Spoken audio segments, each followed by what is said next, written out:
Hello everyone, welcome to all of you in exam गुरु।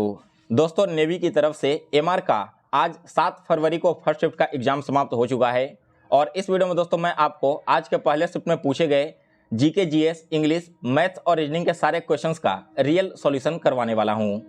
अगर आपने आज के मॉर्निंग के शिफ्ट में एग्जाम दिया होगा तो इस वीडियो को देखने के बाद यह मिला लेना कि आपके टोटल कितने क्वेश्चन सही हो रहे हैं और जिन कैंडिडेट का आगे आने वाले शिफ्टों में एग्जाम है उनके लिए भी यह वीडियो काफ़ी इंपॉर्टेंट है, क्योंकि दोस्तों आपने देखा होगा हाल ही में कोस्ट गार्ड और एयरफोर्स के एग्जाम में बहुत सारे ऐसे क्वेश्चंस रिपीट हुए हैं जो कि आपके प्रीवियस के शिफ्ट में भी पूछे गए थे। तो अगर आप इन सारे शिफ्टों का अगर एनालिसिस देखते हो तो हो सकता है कि कोई क्वेश्चन इस शिफ्ट से डायरेक्ट आपके आगे आने वाले शिफ्टों में मैच कर जाए। साथ ही में दोस्तों मैं आपको कुछ इंपॉर्टेंट टॉपिक्स भी बताऊंगा जिनसे आज के शिफ्ट में क्वेश्चन पूछा गया है। आगे आने वाले शिफ्टों में उन्हीं टॉपिक से फिर से आपको क्वेश्चन रिपीट होते हुए दिखेगा। दोस्तों, अगर आप इन सारे क्वेश्चंस का पीडीएफ फाइल डाउनलोड करना चाहते हैं तो पीडीएफ आप हमारे वेबसाइट examgurujob.in से डाउनलोड कर लेना। मैंने इस वीडियो का डिस्क्रिप्शन बॉक्स में इस वेबसाइट का लिंक दे रखा है, उस पर क्लिक करके आप विजिट कर सकते हो। और वीडियो स्टार्ट करने से पहले दोस्तों, अगर आपने अभी तक एग्जाम गुरु चैनल को सब्सक्राइब नहीं किया है तो इसे सब्सक्राइब कर इसके बेल नोटिफिकेशन को ऑन कर लें, ताकि जब भी मैं कोई नेक्स्ट वीडियो अपलोड करूँ तो उसका नोटिफिकेशन सबसे पहले आप सभी तक पहुँच जाए। चलिए दोस्तों, आज का वीडियो स्टार्ट करते हैं। तो देखिए, सबसे पहला क्वेश्चन यहाँ पर एक इंग्लिश का पूछा गया था।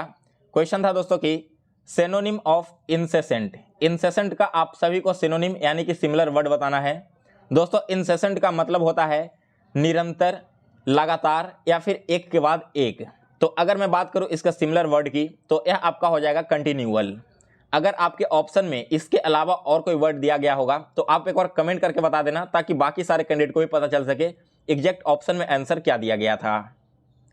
फिर इसके बाद सेकंड क्वेश्चन एक आपका आया था, कट इन का मतलब बताना है। दोस्तों, कट इन एक फ्रेजल वर्ब है जिसका मतलब होता है to interrupt someone when they are speaking, यानी कि जब कुछ लोग आपस में बात कर रहे हो और आप बीच में टोक देते हो उसे रोकने के लिए, तो इसे हम यूज करेंगे कट इन फ्रेजल वर्ब का। इसके बाद तीसरा क्वेश्चन यहां पर पूछा गया था डीडीएम का फुल फॉर्म। अब दोस्तों, डीडीएम का फुल फॉर्म अलग अलग कॉन्टेक्स्ट में अलग हो सकते हैं। जैसे यहां पर मैंने एग्रीकल्चर से रिलेटेड आपका डीडीएम का फुल फॉर्म बताया है। अब आप बैंकिंग सेक्टर में देखोगे तो कुछ और फुल फॉर्म हो जाएगा, कंप्यूटर सेक्टर में कुछ और फुल फॉर्म हो जाएगा। तो आप एक बार कमेंट करके बता देना कि एग्जैक्ट यहाँ पर किसके बारे में पूछा गया था और ऑप्शंस में आपके क्या दिए गए थे। एग्रीकल्चर सेक्टर में डीडीएम का मतलब है डिस्ट्रिक्ट डेवलपमेंट मैनेजर। एक्चुअली में यह आपका नाबार्ड से रिलेटेड टर्म दिया गया है।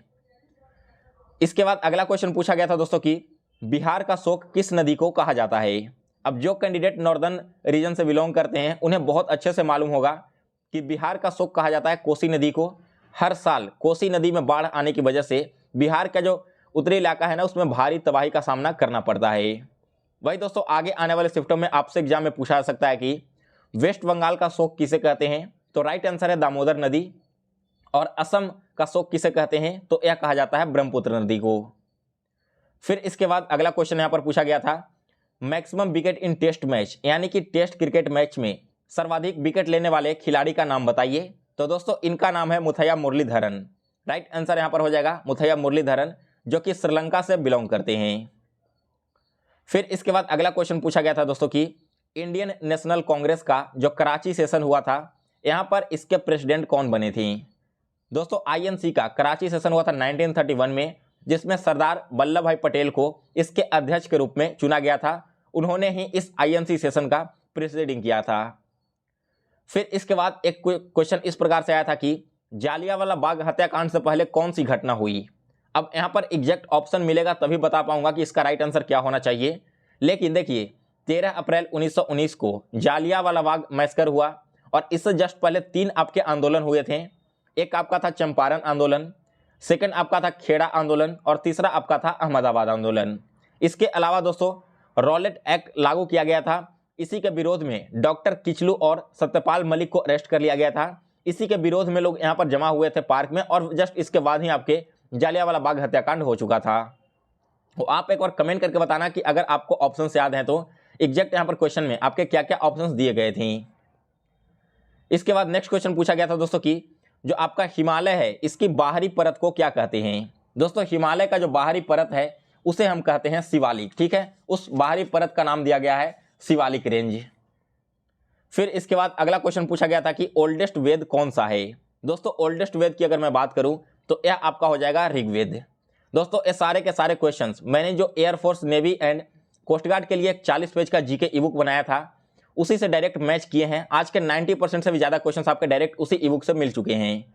अगर आप उस ई बुक को परचेज करना चाहते हो तो अभी आपको उसके साथ साथ एक और 10,000 जीके क्वेश्चंस का ई बुक फ्री ऑफ कॉस्ट दिया जाएगा, जो कि खास ऑफर के तहत चल रहा है। इस ई बुक को आप इंस्टा मोजो से परचेज कर सकते हो या फिर मुझे व्हाट्सएप पर मैसेज करना ई बुक परचेज करने के लिए। ऐसे मैसेज करके 9430042848 ये मेरा व्हाट्सएप नंबर है। अगर आप इस पर मैसेज करोगे तो मैं आप सभी के साथ पेमेंट करके स्क्रीनशॉट भेजने पर ई बुक शेयर कर दूंगा। आप अगर इस ई बुक को पढ़ लेते हो तो आगे आने वाले चाहे कोस्ट गार्ड के एग्जाम हो या फिर अभी नेवी एमआर का एग्जाम चल रहा हो, इसमें जीके के एक भी क्वेश्चन नहीं छूटेंगे। चलिए दोस्तों आगे बढ़ते हैं अब अगले क्वेश्चन की ओर। तो नेक्स्ट क्वेश्चन पूछा गया था दोस्तों कि आज़ाद भारत के पहले राष्ट्रपति कौन बने थे।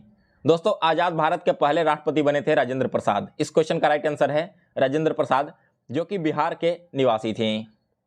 इसके बाद अगला क्वेश्चन यहाँ पर पूछा गया था कि असम का एक फेमस डांस या फेस्टिवल का नाम। तो यह आपका हो जाएगा दोस्तों बिहू। अगर आपके ऑप्शन में बिहू दिया गया था तो आप एक बार कमेंट करके कंफर्म कर देना इस क्वेश्चन को। फिर इसके बाद अगला क्वेश्चन पूछा गया था दोस्तों जॉर्डन की करेंसी क्या होगी।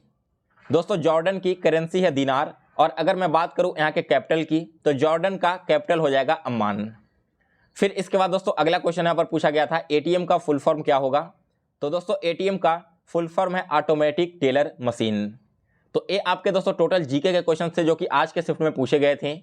इसके अलावा आप कुछ मैथ एंड रीजनिंग के क्वेश्चन भी मुझे कमेंट करके बता सकते हो अगर आपको याद है तो। बात करते हैं दोस्तों जिनका आगे आने वाले शिफ्टों में एग्जाम है उन्हें कौन कौन से टॉपिक पर फोकस करना चाहिए। सबसे पहले तो आपको कंट्री, करेंसी एंड कैपिटल इस टॉपिक को बहुत अच्छे से पढ़कर जाना है, क्योंकि यहाँ पर आज के शिफ्ट में क्वेश्चन पूछे गए हैं। आगे आने वाले शिफ्टों में भी आपको क्वेश्चन जरूर देखने को मिल जाएगा। इसके अलावा अगला आपका टॉपिक है आर्ट एंड कल्चर।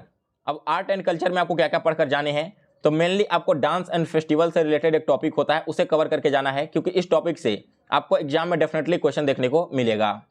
फिर इसके बाद आपका लूसेंट का जो स्टैटिक पार्ट है ना, फर्स्ट इन इंडिया, इस टॉपिक से भी आपके एग्जाम में क्वेश्चन पूछे जाते हैं, तो इस टॉपिक को भी आपको बहुत अच्छे से कवर करके जाना है। इसके अलावा दोस्तों आप मॉडर्न हिस्ट्री पर ज़्यादा फोकस करना, अगर मैं पूरे हिस्ट्री की बात करूँ तो। और अगर आपने मॉडर्न हिस्ट्री कवर कर लिया है तो फिर इसके बाद मिडिवल हिस्ट्री में आपको मेनली जो मुगल सल्तनत थी और दिल्ली सल्तनत, इन दोनों टॉपिक्स को कवर करके जाना है। इन्हीं टॉपिक से आपको एग्जाम में क्वेश्चन बनते हुए देखने को मिलेगा। अगर आप इन सारे क्वेश्चंस को बहुत ही कम दिनों में पढ़ना चाहते हो तो जो मैंने ई बुक लॉन्च किया है 40 रुपये का, आप केवल इसे भी कवर कर लेते हो तो आपके सारे टॉपिक्स कंप्लीट हो जाएंगे। इस ई बुक को परचेज करने के लिए मैंने अपना व्हाट्सअप नंबर इसी वीडियो के डिस्क्रिप्शन बॉक्स में दे रखा है, प्लस आपको मैंने स्क्रीन पर भी थोड़ी देर पहले अपना व्हाट्सअप नंबर शेयर किया था। तो आप डायरेक्ट वहाँ पर मैसेज करना मुझे ई बुक परचेज करने को लेकर ऐसे, और पेमेंट का स्क्रीनशॉट भेजोगे तो मैं आप सभी के साथ व्हाट्सएप पर ही इस ई बुक को शेयर कर दूंगा। इसी ई बुक से आपके एयरफोर्स वाई ग्रुप एग्जाम में मैक्सिमम क्वेश्चन मैच हुए हैं, और हाल ही में जो कोस्ट गार्ड के एग्जाम हुए थे वहाँ पर भी आपके मैक्सिमम क्वेश्चन इसी ई बुक से देखने को मिले थे। साथ ही में दोस्तों इस ई बुक को आप इंस्टा मोजो से परचेज कर लोगे तो मुझे आप अपना पेमेंट का स्क्रीनशॉट भेजना, ताकि मैं जो सेकंड वाला ई बुक है वो आप सभी के साथ फ्री ऑफ कॉस्ट शेयर कर सकूं। सो गाइस ये था आपका आज का मॉर्निंग का शिफ्ट का कंप्लीट रिव्यू। इसके बाद के सेकंड शिफ्ट का जैसे ही मुझे सारे क्वेश्चंस मिलते हैं तो उनका भी सॉल्यूशन मैं आपको इसी चैनल पर इवनिंग तक अपलोड कर दूंगा। आप सभी लोग examgurujob.in से जाकर आज के फर्स्ट शिफ्ट का एनालिसिस वीडियो का PDF डाउनलोड कर लेना। और दोस्तों आप सभी लोग चैनल को भी सब्सक्राइब कर लें, ताकि मैं जब सेकंड शिफ्ट का एनालिसिस अपलोड करूं तो उसका नोटिफिकेशन आप तक सबसे पहले पहुंच जाए। सो गाइस फिलहाल इस वीडियो में बस इतना ही। अगर आपको वीडियो पसंद आया हो तो इसे लाइक और शेयर करें। मिलते हैं दोस्तों नेक्स्ट शिफ्ट में। आप सभी को आपके एग्जाम के लिए बेस्ट ऑफ लक।